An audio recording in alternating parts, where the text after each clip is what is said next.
नमस्कार बच्चों, आज मैं आपके साथ डिस्कस करूंगी आपकी क्लास 10th की बुक का चैप्टर संस्कृति। तो हम इस वीडियो में समझेंगे कि संस्कृति चैप्टर में जो लेखक हैं वो क्या कहना चाहते हैं। और इस जो निबंध है इसके लेखक है भदंत आनंद कौशल्यायन।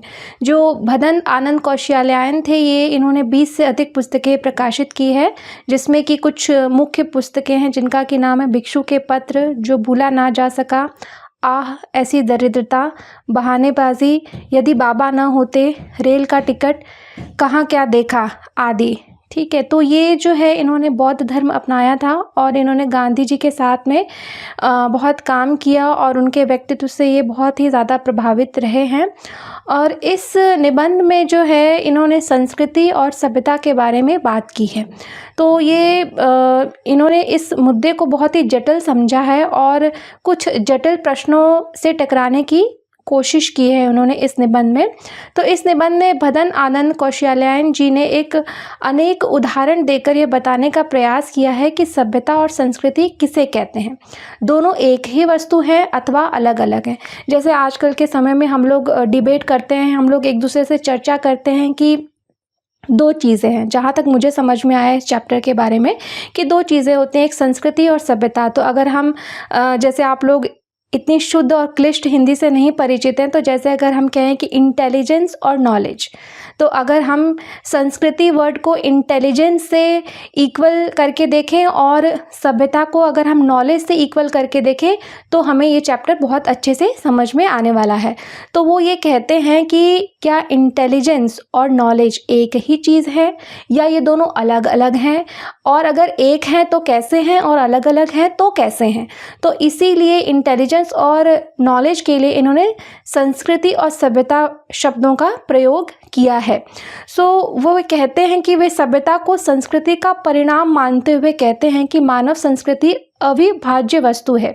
अविभाज्य का मतलब होता है कि जिसको कि विभाजित नहीं किया जा सके, जिसको कि बांटा नहीं जा सके, जिसको कि तोड़ा नहीं जा सकता। जैसे कि हम कहते हैं इंटेलिजेंस को हम बांट नहीं सकते। कोई इंसान जो है अपनी इंटेलिजेंस जो है किसी दूसरे को नहीं दे सकता। अपने सोचने समझने की शक्ति, अपना किसी भी विषय पे या किसी भी वस्तु या किसी भी चीज़ के बारे में जिस तीव्रता से या जिस तरीके से वो खुद सोच सकता है, वो किसी और को नहीं दे सकता ये सोच। ठीक है, लेकिन हाँ, वो इस सोचने की प्रोसेस में जो भी उसको जानकारी इकट्ठी होती है या जो भी कुछ वो नया जो है परिणाम पाता है, कोई अगर जैसे फॉर एग्जांपल कि कोई अगर साइंटिस्ट है वो बहुत अपनी संस्कृति यानी अपनी इंटेलिजेंस का यूज़ करके कोई एक नई चीज़ की डिस्कवरी करता है, नई चीज़ खोजता है। जैसे डीएनए की खोज की बहुत सारे लोगों ने मोबाइल, रेडियो फ्रिक्वेंसी, इन सब चीज़ों की खोज की।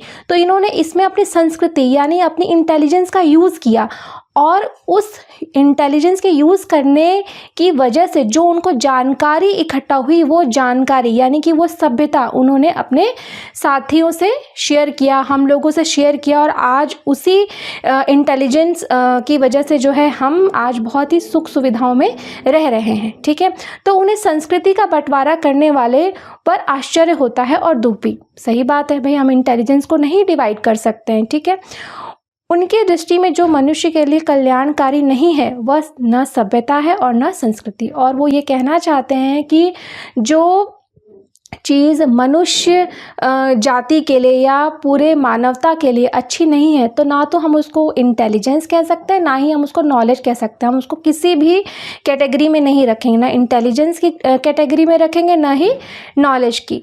तो जो शब्द सबसे कम समझ में आते हैं और जिनका उपयोग होता है सबसे अधिक, ऐसे दो शब्द हैं सभ्यता और संस्कृति, यानी इंटेलिजेंस और नॉलेज या इंटेलिजेंस।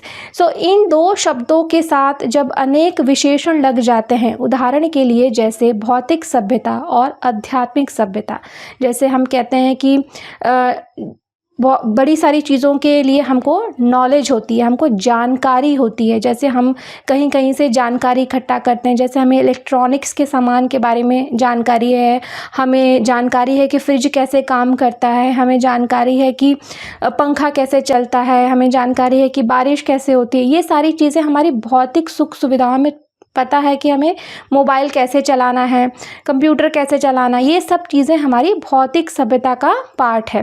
और आध्यात्मिक सभ्यता यानी हम जैसे गुरु से ज्ञान लेते हैं कि हमें हमारा आचरण कैसा होना चाहिए, हमारे दोस्तों के साथ हमारा आचरण कैसा होना चाहिए, हमें अपने माता पिता के साथ कैसे आचरण करना चाहिए, या समाज में हमें किस प्रकार से रहना चाहिए। तो ये सब आध्यात्मिक सभ्यता है।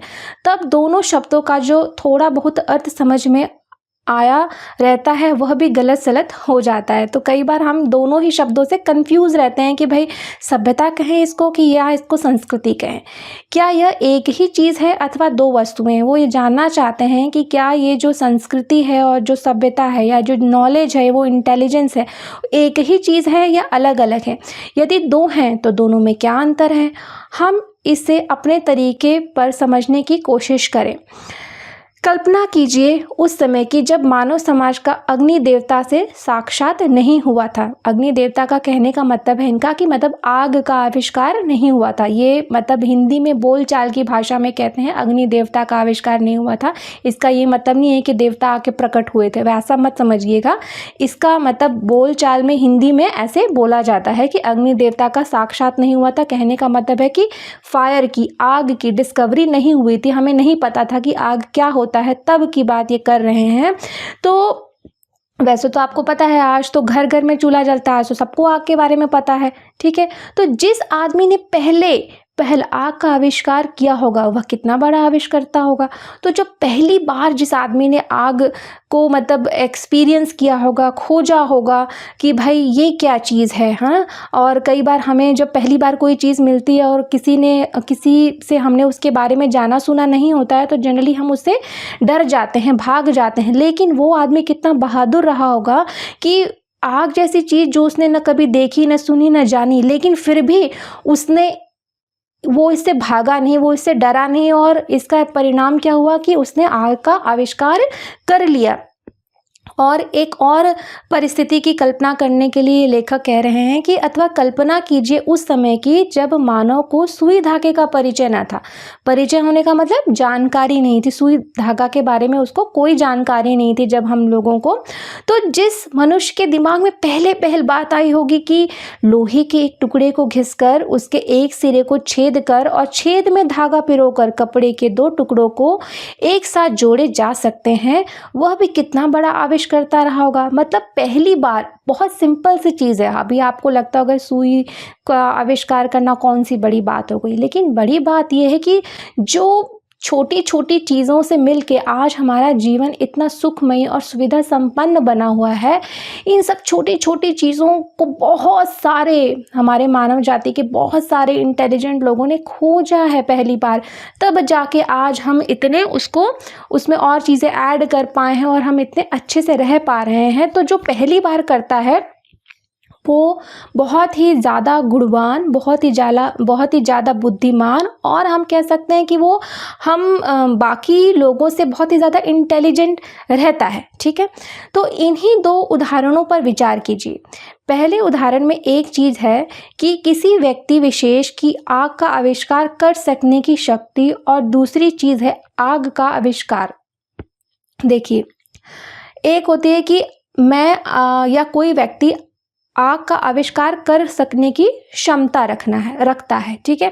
और दूसरी चीज़ है आग का आविष्कार, मतलब कि किसी चीज़ की क्षमता होना और सच में वो चीज़ आविष्कृत कर देना, ये दो अलग अलग चीज़ें हैं, ठीक है। क्षमता होना अलग चीज़ है और सच में उस चीज़ को कर पाना ये अलग चीज़। जैसे कि हम सबके अंदर इंटेलिजेंस है, हम सबके अंदर क्षमता है, लेकिन अगर हम उस क्षमता का उपयोग ना करें, उस क्षमता के लिए मेहनत ना करें, या हम अपने आप को बाकी चीज़ों में उलझाए बिना उस चीज़ के पीछे ना पड़े, तो हम उसका आविष्कार या हम कोई नई चीज़ नहीं कर सकते हैं। ये कहने का मतलब है कि दो चीज़ें होती हैं, एक होती है उस चीज़ को खोजने की क्षमता रखना और एक होता है उसको सच में खोज लेना।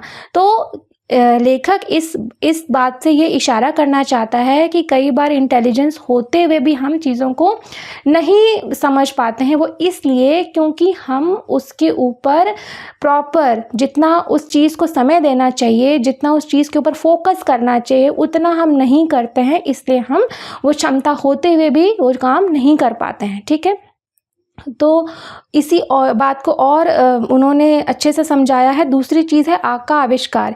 इसी प्रकार दूसरे सुई धागे के उदाहरण में एक चीज़ है सुई धागे का आविष्कार कर सकने की शक्ति, और दूसरी चीज़ है सुई धागे का आविष्कार। तो दोनों अलग अलग चीज़ें हैं। क्षमताएं तो सब में होती हैं, लेकिन उस क्षमता का कैसे हम इस्तेमाल करते हैं या कर भी पाते हैं या नहीं पाते हैं, ये सब बहुत सारी चीज़ों के ऊपर निर्भर करता है। सो जिस योग्यता, प्रवृत्ति अथवा प्रेरणा के बल पर आग का व सुई धागे का आविष्कार हुआ, वह है व्यक्ति विशेष की संस्कृति। और उस संस्कृति द्वारा जो आविष्कार हुआ, जो चीज़ उसने अपने तथा दूसरों के लिए आविष्कृत की, उसका नाम है सभ्यता। तो ये लेखक इसमें यही कहना चाहते हैं कि जिस इंटेलिजेंस की वजह से हम सुई धागे का या हम आग का आविष्कार कर पाए हैं, वो एक व्यक्ति विशेष, एक उस इंसान की इंटेलिजेंस थी जिसके की वजह से वो उस चीज़ का आविष्कार कर पाया। और इसके लिए जो उन्होंने कहा कि जिस योग्यता, प्रवृत्ति अथवा प्रेरणा के बल पर, तो ये इसका कहने का ये अर्थ है कि उसके अंदर इंटेलिजेंस तो थी, लेकिन उस इंटेलिजेंस को बाहर आने के लिए कई बार हमें किसी प्रेरणा की ज़रूरत पड़ती है, या हमें कई बार किसी प्रवृत्ति यानी कि किसी तरह से हमारा उसके प्रति रुझान पैदा होने की ज़रूरत होती है। मतलब हमारे अंदर क्षमताएं हैं, लेकिन हमारा उसके प्रति रुझान हो रहा है या नहीं हो रहा है। कई बार आपने देखा होगा कि बच्चा इंटेलिजेंस होता है, लेकिन उसका रुझान मैथमेटिक्स की तरफ नहीं होता है, उसका रुझान इंग्लिश की तरफ होता है। बच्चा इंटेलिजेंस होता है, उसके अंदर संस्कृति है, लेकिन उसका रुझान जो है सोशल साइंसेस की तरफ होता है।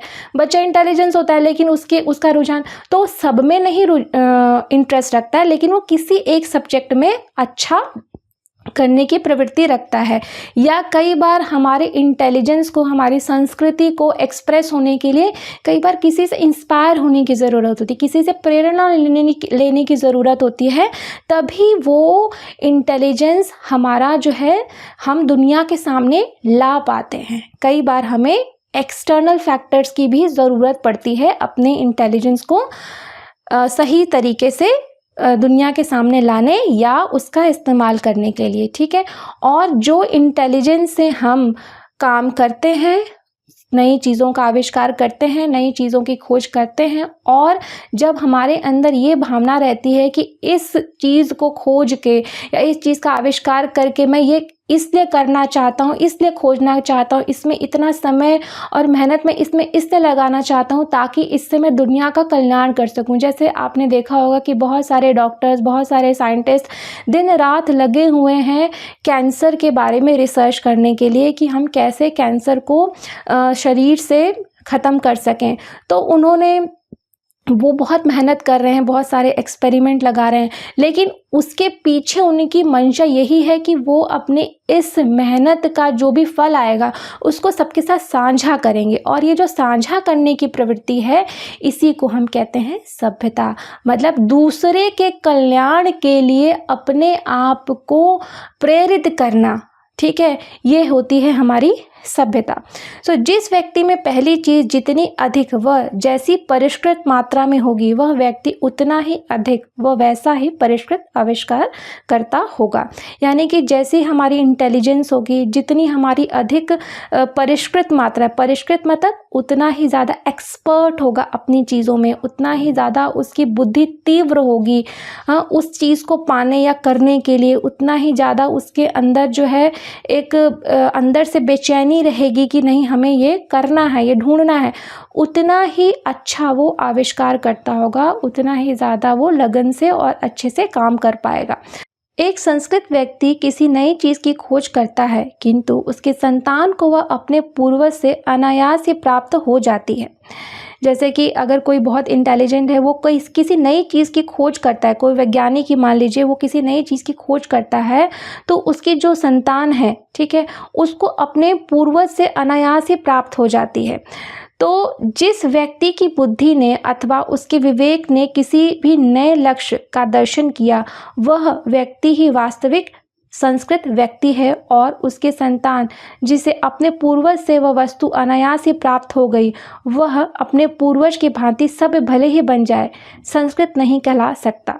तो लेखक इसमें ये कहना चाहते हैं कि जो व्यक्ति पहली बार किसी नए तथ्य का या किसी नए दर्शन का, जैसे कई बार जो हम बायोलॉजी है, फिज़िक्स है, केमिस्ट्री, इसमें हम नए नए फैक्ट्स की खोज करते हैं, जैसे waves, radio waves, DNA, RNA, इन सब की खोज करते हैं। लेकिन कई सारे सोशल साइंटिस्ट भी हैं जो ऐसे दर्शन, ऐसा सामाजिक ढांचा, जैसे मार्क्स हैं, लेनिन हैं, ऐसे बहुत सारे जो है, जैसे गांधी जी हैं, उन्होंने अहिंसा की बात कही। तो ऐसे बहुत सारे दार्शनिक भी हैं जो कि उन्होंने नए नए कॉन्सेप्ट दिए, बहुत सारे इकोनॉमिस्ट हैं जिन्होंने अच्छे अच्छे कॉन्सेप्ट दिए हैं।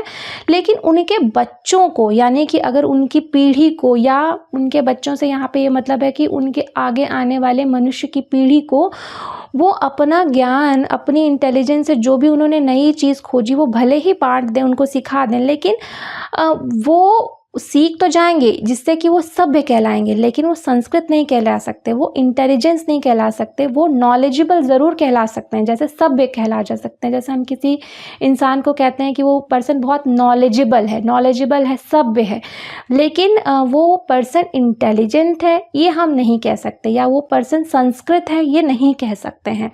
सो वह संस्कृत मानव जो है, जैसे कि एक इन्होंने और उदाहरण दिया है, जैसे कि एक आधुनिक उदाहरण लें, न्यूटन ने गुरुत्वाकर्षण के सिद्धांत का आविष्कार किया। वह संस्कृत मानव था, मतलब वो बहुत इंटेलिजेंट मानव था, क्योंकि उसने पहली बार गुरुत्वाकर्षण की खोज की, जिसके बारे में कभी किसी ने सोचा ही नहीं था कि ऐसा भी कोई चीज़ हो सकती है। आज के युग का भौतिक विज्ञान का विद्यार्थी न्यूटन के गुरुत्वाकर्षण से तो परिचित है ही, लेकिन उसके साथ उसे और भी अनेक बातों का ज्ञान प्राप्त है जिससे शायद न्यूटन अपरिचित ही रहा। जैसे कि अब क्योंकि इतनी सारी चीज़ों का आविष्कार हो चुका है, इतने सारे फिजिक्स, मैथ्स, बायोलॉजी, सब के इतने सारे नए नए कॉन्सेप्ट ऑलरेडी खोजे जा चुके हैं, और आपको पता है मानव जीवन क्या है, सीमित है। हम कोई भी इंसान 100 साल से ज़्यादा तो जीवित नहीं रह सकता है। तो अब के समय जो हम लोग रह रहे हैं, इसमें बहुत सारा कुछ नॉलेज जो है पब्लिक डोमेन में है, लेकिन उस वक्त न्यूटन को इतनी सारी चीज़ें नहीं पता थी, लेकिन फिर भी हम कहते हैं कि न्यूटन वॉज सुपर इंटेलिजेंट। लेकिन आज के समय के बच्चों को भले ही न्यूटन और न्यूटन जैसे अनेक वैज्ञानिकों की बातें पता है, लेकिन हम उनको ये नहीं कह सकते कि वो बच्चे इंटेलिजेंट है, क्योंकि उनको जानकारी है, लेकिन वो जानकारी किसी और के द्वारा खोजी गई है, उनको बस उसकी जानकारी है, उनके द्वारा खोजी नहीं गई, इसलिए हम उन बच्चों को इंटेलिजेंट नहीं कह सकते। हाँ, हम उनको नॉलेजेबल यानी कि सभ्य ज़रूर कह सकते हैं। ऐसा होने पर भी हम आज के भौतिक विज्ञान के विद्यार्थी को न्यूटन की अपेक्षा अधिक सभ्य भले ही कह सकें, पर न्यूटन जितना संस्कृत नहीं कह सकते। आग के आविष्कार में कदाचित पेट की ज्वाला की प्रेरणा एक कारण रही। तो जैसे हमने कहा कि नई चीज़ों को खोजने के लिए कई बार 3, 4, 5, 6 या बहुत सारे कारण हो सकते हैं, बहुत सारे ट्रिगरिंग फैक्टर्स हो सकते हैं, है ना। जैसे इंटेलिजेंट तो सबके अंदर है, लेकिन वो ट्रिगर हुई कि नहीं हुई, प्रेरणा हुई कि नहीं। जैसे कई बार जैसे आपको भूख लगी है, तो भूख लगी है तो कैसे हम अपने जो है खाने को पका के खाएंगे। तो हो सकता है कि उसके लिए लोगों ने प्रयास किया और उसी में हीट एंड ट्रायल मेथड से आग का आविष्कार हो गया। तो वो एक नेचुरल टेंडेंसी थी जो कि इस आविष्कार के लिए रिस्पॉन्सिबल थी। सुई धागे के आविष्कार में शायद शीतोष्ण से बचने तथा शरीर को सजाने की प्रवृत्ति का विशेष हाथ रहा।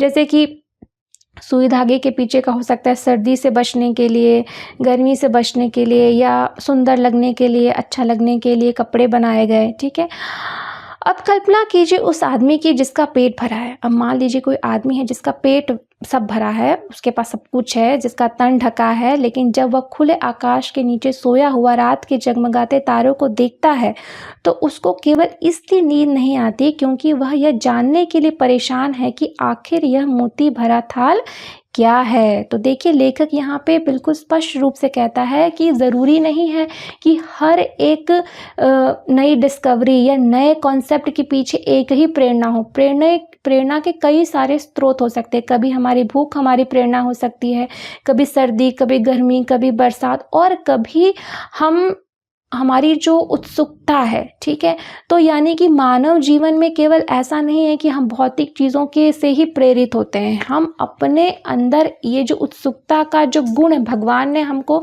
कुदरती दिया है, ये भी कई बार उसका कारण है। इसीलिए हम कहते हैं कि जो मानव है वो एक बुद्धिमान प्राणी है। इतना बुद्धिमान प्राणी पृथ्वी पे और कोई नहीं है।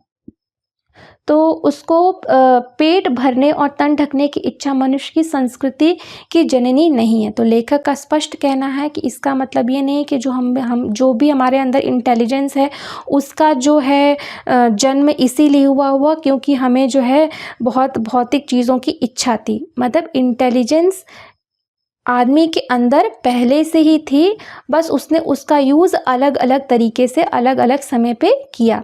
सो पेट भरा और तन ढका होने पर भी ऐसा मानव जो वास्तव में संस्कृत है निठल्ला नहीं बैठ सकता। यानी इंटेलिजेंस आदमी कभी भी निठल्ला मतलब खाली इधर उधर देखना, इधर उधर घूमना फिरना, इधर बात करना उधर बात करना नहीं। जो इंटेलिजेंस है, जिसके अंदर दिमाग है, बुद्धि है, गुण है, कौशल है, वो कभी भी अपने चीज़ों को ऐसे ही नहीं टाइम पास कर सकता है। वो कुछ ना कुछ उसको जो हिट करेगा, कुछ ना कुछ उसको ज़रूर उसके अंदर कौतूहल पैदा करेगा कि नहीं ये क्या है। वो उसमें उस चीज़ को समय देगा, उस चीज़ को, नई चीज़ों को जानने की कोशिश करेगा। अगर उसके अंदर एक संस्कृत चीज़ है यानी इंटेलिजेंस है, तो हमारी सभ्यता का एक बड़ा अंश हमें ऐसे संस्कृत आदमियों से ही मिला है। यानी हमारा जो नॉलेज है, हमारा जो आज पब्लिक डोमेन में जितनी भी जानकारियां हैं, वो ऐसे ही इंटेलिजेंस लोगों द्वारा खोजी गई चीज़ों की वजह से है। और वही हमारी सभ्यता मिल करके इतने सारे संस्कृत लोगों की खोज जो उन्होंने की, उसी से आज हम सब इंसान कहलाने के काबिल बन पाए हैं। किंतु उसका कुछ हिस्सा हमें मनुष्यों से भी मिला है। तो मनुष्य यानी कि ऐसा नहीं है कि हमेशा भौतिक चीज़ों से ही हमें प्रेरणा मिली। कई बार हमें नए नए कॉन्सेप्ट, नए नए चीज़ जो मनुष्य को परेशान करते हैं, नीतियाँ या बहुत सारे ऐसी बातें जो कि हमारा जो है मार्गदर्शन करती है, तो मनुष्यों से भी हमें मिला है, जिन्होंने तथ्य विशेष को किसी भौतिक प्रेरणा के वशीभूत होकर नहीं, बल्कि उनके अपने अंदर की सहज संस्कृति के ही कारण प्राप्त किया है। रात को तारों को देखकर न सो सकने वाला मनुष्य हमारे आज के ज्ञान का ऐसा ही प्रथम पुरस्कर्ता है। भौतिक प्रेरणा, ज्ञापेक्षा, क्या ये दो ही मानव संस्कृति के माता पिता हैं? यानी कि भौतिक प्रेरणा मतलब जैसे घर, मकान, गाड़ी, मोटर, बंगला, क्या इन्हीं को पाने के लिए हम अपनी इंटेलिजेंस का यूज़ करते हैं? मतलब क्या यही हमारी इंटेलिजेंस को हिट करते हैं, ट्रिगर करते हैं कि भाई कुछ करो कुछ करो कुछ करो? ऐसा नहीं है। या केवल ज्ञापेक्षा मतलब ज्ञान पा सकने की प्यास या नॉलेज पा सकने की प्यास जो है, क्या यही ट्रिगरिंग फैक्टर है? माता पिता मतलब कि उसके जनक है, यही रीज़न है। ठीक है, माता पिता होने का मतलब है कि रीज़न, क्या यही रीज़न है कि हम इतना इंटेलिजेंस हो पाए हैं? नहीं।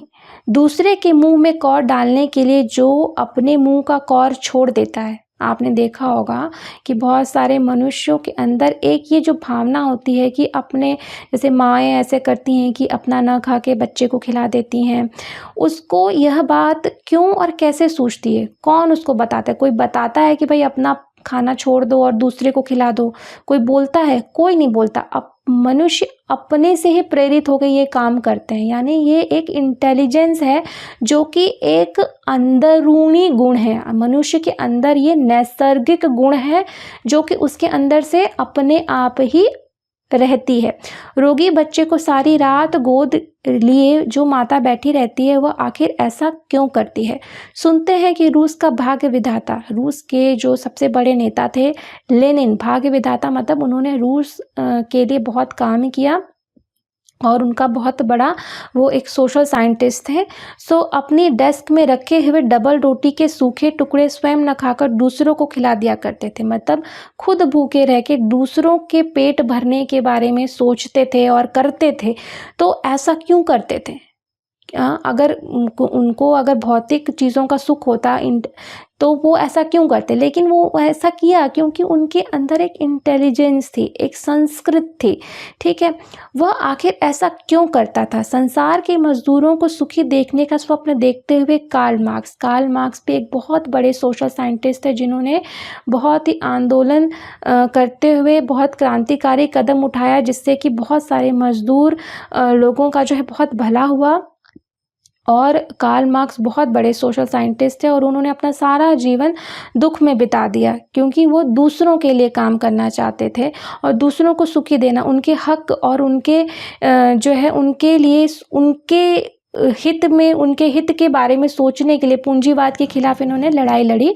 और इन सबसे बढ़कर आज नहीं, आज से 2500 वर्ष पूर्व सिद्धार्थ ने अपना घर केवल इसलिए त्याग दिया कि किसी तरह तृष्णा के वशीभूत लड़ती कटती मानवता सुख से रह सके। तो इंटेलिजेंस एक अंदरूनी गुण है, ये ना ही किसी भौतिक सुख की लालच की वजह से नहीं एक्सप्रेस होती, नहीं ये इंटेलिजेंस आती, ये एक अंदर का कौतूहल है जो कि आदमी के अंदर अलग अलग तरीक़ों से दिखता है। जैसे कार्ल मार्क्स में दिखा, लेनिन में दिखा, सिद्धार्थ में दिखा। सिद्धार्थ जो है उन्होंने आगे चल के वो गौतम बुद्ध बने और उन्होंने जीवन जीने का मार्ग बताया और उन्होंने मध्यम मार्ग का ज्ञान दिया।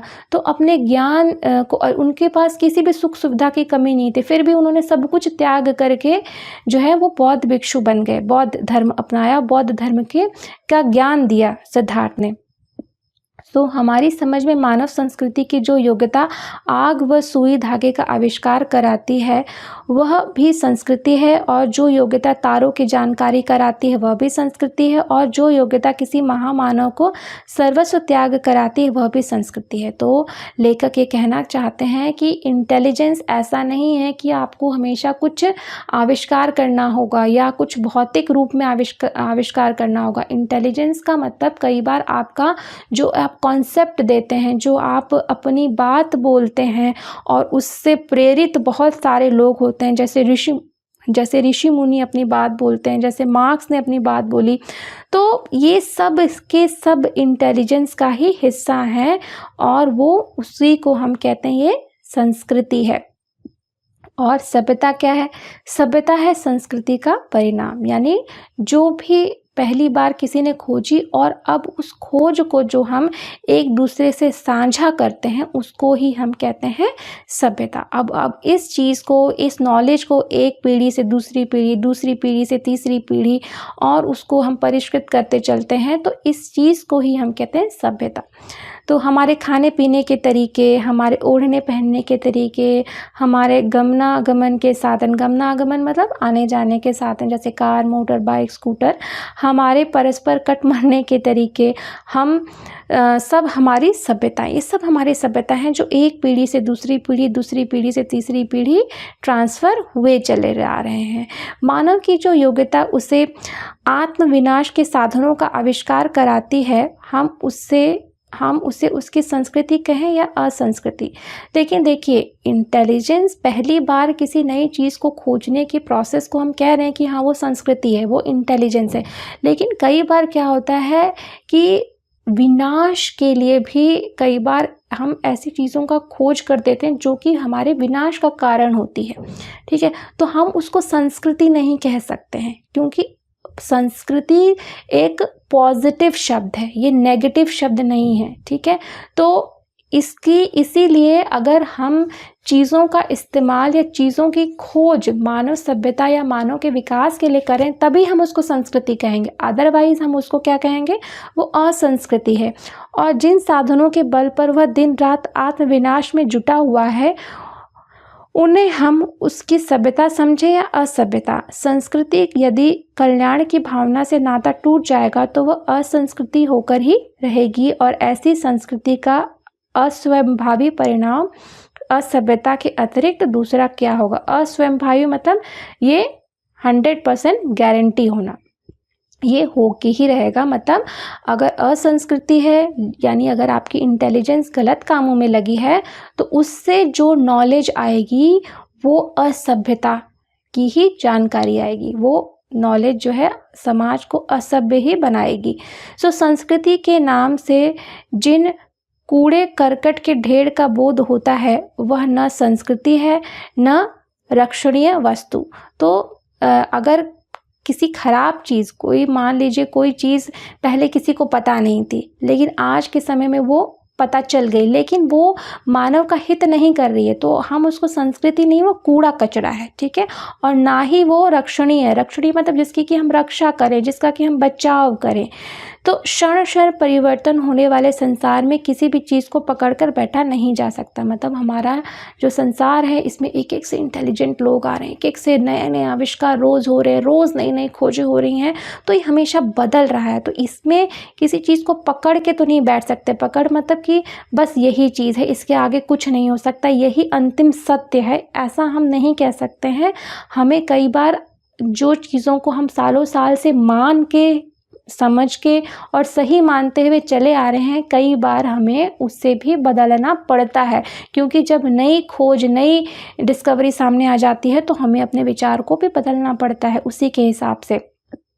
तो इसीलिए हम किसी चीज़ को नहीं पकड़ के बैठ सकते, मतलब उसको हम अंतिम सत्य नहीं मान सकते।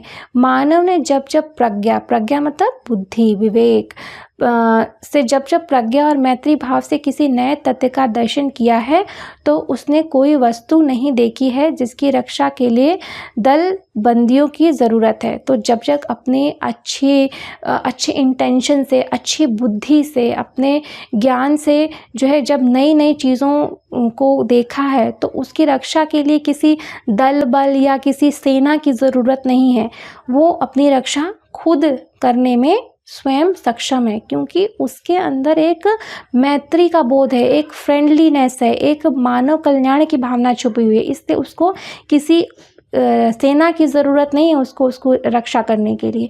मानव संस्कृति एक अविभाज्य वस्तु है। मानव संस्कृति यानी मानव का जो इंटेलिजेंस है, जो उसकी प्रज्ञा है, बुद्धि है, अविभाज्य है। अविभाज्य मतलब किसी से बांटी नहीं जा सकती, वो एक अंदरूनी गुण है, ये एक अंदरूनी जो है शक्ति है, और उसमें जितना अंश कल्याण का है, वह अकल्याणकर की अपेक्षा श्रेष्ठ ही नहीं, स्थायी भी है।